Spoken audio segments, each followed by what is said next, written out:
There's always these transitions in our lives where we're not that thing anymore, but yet we're not yet the next thing that we're supposed to be or that we're moving into.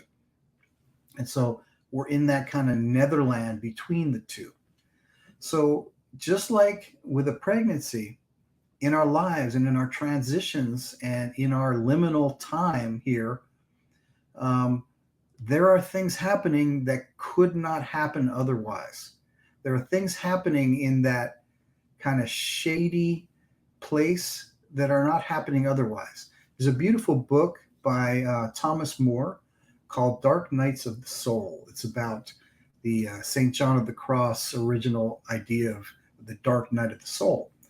So in it, he talks about liminal space a bit, and talks about depression, and which is kind of what the book is about, and talks about that time, that in between time, that liminal time, as being lit more by moonlight rather than sunlight. And so when things are lit by moonlight, everything's got a kind of a, the edges are not as crisp. They're kind of shady and shadowy. Everything's got a softer glow to it. Everything is kind of permeable and moving into one another. Not things are not as defined. And this is a time that we all go through from time to time.